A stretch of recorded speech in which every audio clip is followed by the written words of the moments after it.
औज़ुबिल्लाहिमिनश्शैतानिर्रजीम बिस्मिल्लाहिर्रहमानिर्रहीम सल्लल्लाहु तआला अला हबीबिही मुहम्मदिन व आलिहि वसल्लम। मोहतरम ख़वातीन व हज़रात, अस्सलामु अलैकुम। हम सबको बड़ी ख्वाहिश होती है कि किसी तरीके से इसमें आज़म हमारे हाथ लग जाए, हमें इसमें आज़म का पता चल जाए और हम इसमें आज़म को इस्तेमाल करके अपनी ज़िंदगी को आसान बना लें, खूबसूरत बना लें और अपने काम करवा लिया करें। ऐसा है ना जनाब, मार्फत वाले, अल्लाह वाले एक ख़ास राज बताते हैं। वो कहते हैं कि आप दुरूद पाक पढ़ना शुरू कर दीजिए। दुरूद पाक इसमें आज़म है, ये तमाम मसाइल का हल है। ये आका सल्लल्लाहु अलैहि वसल्लम से कुर्बतों का ज़रिया है, ये शिफात का ज़रिया है। अगर हम फैज़ हासिल करना चाहते हैं, अगर हम मार्फत हासिल करना चाहते हैं, रूहानी फ़यूज़ो बरक़ात का ज़रिया है दुरूद पाक। सैयद मोहम्मद इस्माइल शाह रहमतुल्लाह अलैह का नाम आपने सुना होगा। वो फरमाते हैं कि दुरूद पाक इसमें आज़म है और ऐसा इसमें आज़म है जिससे दुनिया और आखिरत के सब काम बन जाते हैं।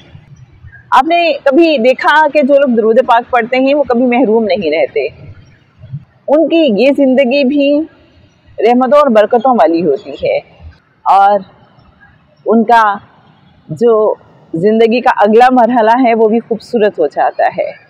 उनके चेहरे नूरानी होते हैं, उनके दिलों में सुकून होता है और सबसे बड़ी बात यह है कि एक पॉजिटिव एनर्जी वो रिफ्लेक्ट कर रहे होते हैं। उनका ऑरा बड़ा खूबसूरत होता है, लोग जो हैं उनकी तरफ खींचे चले आते हैं, उनमें उनको कशिश महसूस होती है। बाज़ औक़ात हमें पता नहीं होता कि हमें इस इंसान में कशिश क्यों महसूस होती है, ये इंसान हमें इतना अच्छा क्यों लगता है। पता चलता है वो अंदर से कहीं आका सल्लल्लाहु अलैहि वसल्लम से जुड़ा हुआ है, उसकी वजह से उसकी शख्सियत में कशिश है। ये कैसे हो सकता है कि कोई शख्स, कोई इंसान आका सल्लल्लाहु अलैहि वसल्लम से मुत्तसिल हो, उसका ध्यान आका सल्लल्लाहु अलैहि वसल्लम की तरफ रहता हो और उसमें कशिश ना हो, उसकी तरफ दिल ना खींचता हो। ये पॉसिबल ही नहीं है, क्योंकि हम सब के दिलों में तड़प है आका सल्लल्लाहु अलैहि वसल्लम से करीब होने की, आका सल्लल्लाहु अलैहि वसल्लम की नज़रे करम के हुसूल की, आका सल्लल्लाहु अलैहि वसल्लम के दीदार की। तो आप देखें कि जिनके बारे में हमें पता चलता है कि इनकी आका सल्लल्लाहु अलैहि वसल्लम की बारगाह अक़दस में हाज़िरी होती है, या किसी के बारे में पता चलता है कि इनको आका सल्लल्लाहु अलैहि वसल्लम की ज़ियारत हुई है, या पता चलता है कि आका सल्लल्लाहु अलैहि वसल्लम की बड़ी नज़र करम है इन पे, तो हमारा दिल चाहता है ना कि ये कुर्बतों वाले हैं, ये हुजूरी वाले हैं, ये नज़र करम वाले हैं, तो हम भी किसी तरह से इनसे करीब हो जाएं,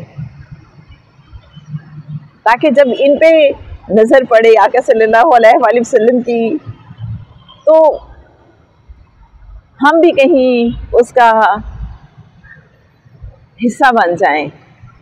आपको याद है बचपन में जब कैमरास होते थे, अब तो खैर मोबाइल कैमरास हैं और तस्वीर बनाना बहुत आसान हो गया, जिसमें एक रोल डाला जाता था और तस्वीरें बनती थी। और शादियों में ये होता था कि जब तस्वीर बन रही होती थी तो अचानक बहुत ढेर सारे जो बच्चे होते थे वो उस फ्रेम में आने की कोशिश करते थे और उनका दिल चाहता था दुल्हा दुल्हन के साथ ख़ास तौर पे कहीं हमारी भी छोटी सी फ़ोटो आ जाए, कहीं हम भी थोड़े से उसमें अपेयर हो जाएं। आपको याद होगा, खैर बचपन तो बहुत ही मासूम होता है और ख़ूबसूरत यादें, तो बच्चे हर तस्वीर में घुसे होते थे। न जाने क्यों मुझे लगता है कि ऐसा ही मामला है कि जो आका सल्लल्लाहु अलैहि वसल्लम से करीब होते हैं तो हमारा दिल चाहता है कि किसी तरीके से हम एटलीस्ट उनसे भी करीब रहें कि शायद हम भी नज़रे करम में आ जाएं। तो एक बच्चों जैसी ख्वाहिश है, शायद आपको यही लग रहा होगा, लेकिन हकीकत यही है। और अल्लाह वाले तो बताते हैं ना कि अगर आपको शुबा भी हो जाए कि कोई शख्स اللہ سے قریب ہیں تو آپ اس سے قریب ہو جائیے، آپ آٹومیٹکلی اللہ سے قریب ہو جائیں گے۔ تو ہم یہ سمجھتے ہیں کہ اگر کہیں تھوڑا سا بھی گمان گزرے کہ یہ شخص آقا صلی اللہ علیہ وآلہ وسلم سے قریب ہیں تو اس سے قریب ہو جائیے، انشاءاللہ ہم بھی آقا صلی اللہ علیہ وآلہ وسلم سے قریب ہو جائیں گے۔ آقا صلی اللہ علیہ وآلہ وسلم کے نوازنے کے اپنے ہی انداز ہیں اور بڑے پیارے انداز ہیں۔ وہ تو دیکھتے ہیں کہ اس انسان کی تمنا کیا ہے، یہ ہم سے جڑنا چاہتا ہے اور ہم سے جڑنے کے لیے اس نے یہ طریقہ اختیار کیا ہے۔ تو مجھے تو لگتا ہے کہ آقا صلی اللہ علیہ وآلہ وسلم کو بھی بڑا لاڈ آتا ہوگا، بڑا پیار آتا ہوگا ایسے بندے پہ کہ دیکھو یہ کس کس انداز میں کوشش کرتا ہے مجھ سے قریب ہونے کی۔ تو نیتیں دیکھی جاتی ہیں وہاں پہ اور پھر نوازا جاتا ہے اور خوب نوازا جاتا ہے کہ محروم رکھنا آقا صلی اللہ علیہ وآلہ وسلم کی شان ہی نہیں۔ اللہم صلی علی سیدنا و مولانا محمد نبی الأمی الکریم وعلی آلہ وصحبہ وبارک وسلم۔